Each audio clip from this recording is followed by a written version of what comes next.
পায়ে দাও দাদা চন্দন হয়নি তো আগে জি খাচ্ছি আর তারপরে জি খাচ্ছি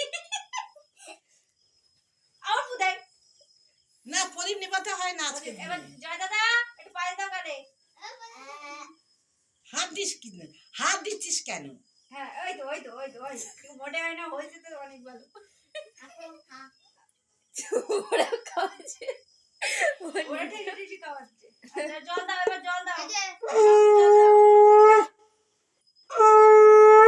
ঠিক আছে আর না ওর বললে সঙ্গ ঠিক আছে